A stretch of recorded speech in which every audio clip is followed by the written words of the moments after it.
everyone, to our last day of Hearth and Harvest Apple Week. We hope you've had fun this week. We know we have. And thanks for tuning in so much to this virtual experience, which we've, of course, designed to try to bring us together this season with family and friends who are near and far, most likely virtually.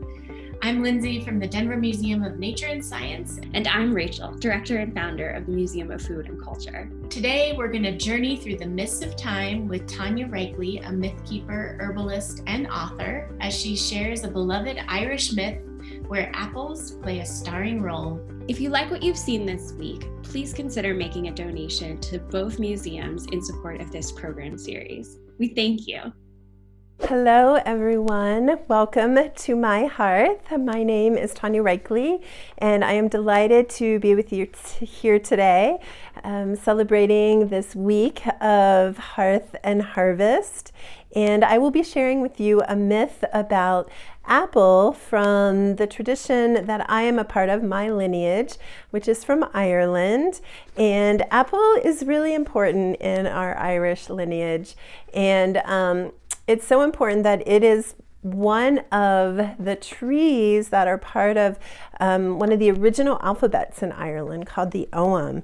And this is the symbol that apple holds. It's called the Ogham alphabet. And the letter for apple is Q in this alphabet, which Q is this symbol here.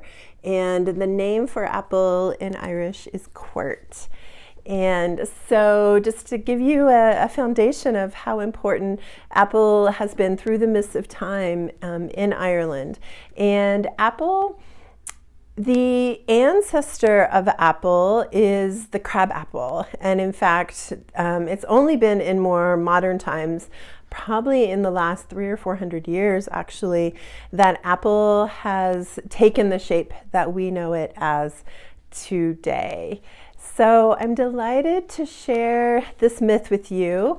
I'm really passionate about us coming back to myths. Myths have been around thousands and thousands of years. Myths shaped our culture, continue to shape our culture, and are this shared history that we have. So deepening into myths can be a way to remember who we are, remember where we've come from. It can be a way to listen to the language of our soul.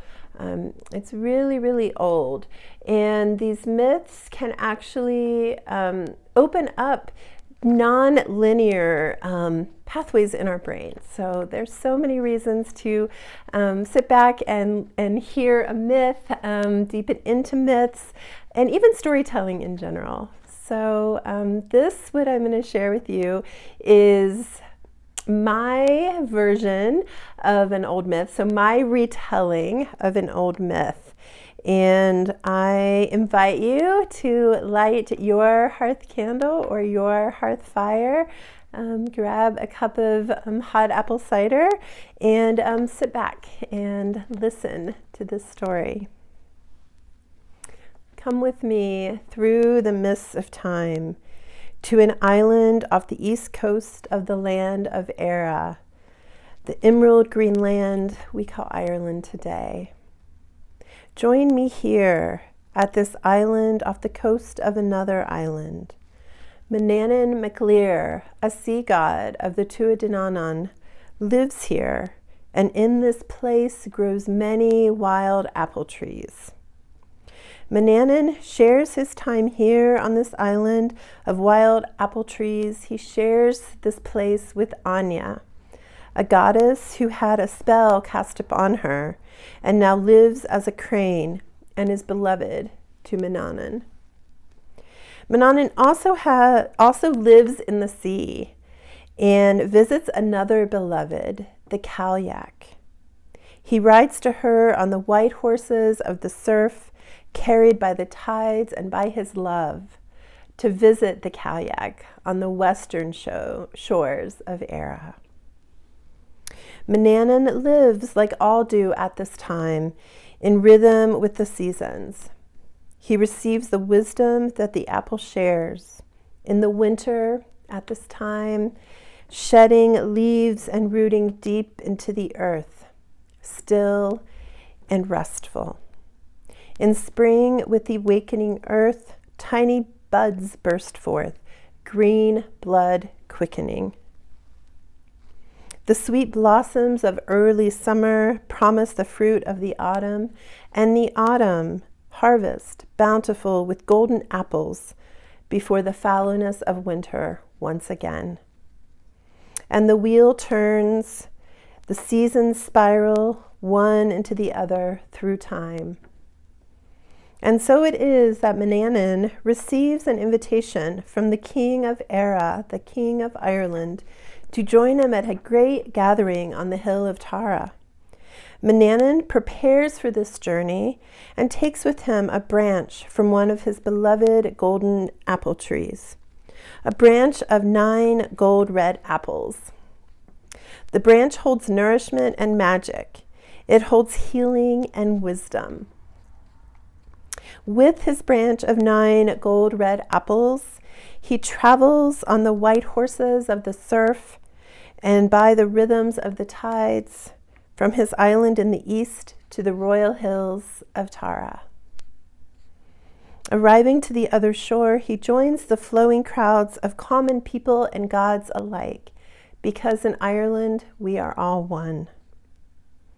Manannán arrives to Tara with its raths and feasting hall, the smell of roasting oxen and hoppy beer brewed with herbs, mingling with the sounds of the harp and the bards reciting genealogies. With his branch of 9 gold red apples, he is absorbed into the melee of the great feast.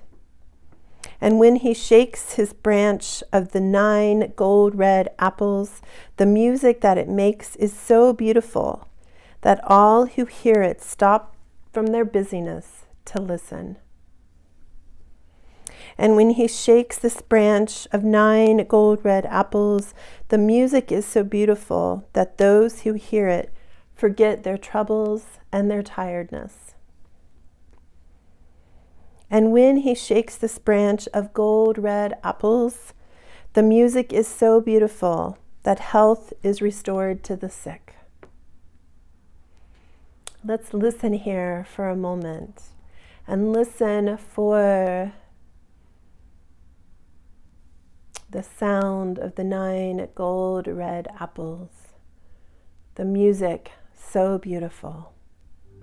Such an interesting discussion. Many thanks to Tonja for sharing this story with us. That does it for Apples Week, our Hearth and Harvest virtual program that we hope brought you together with your loves from near and far.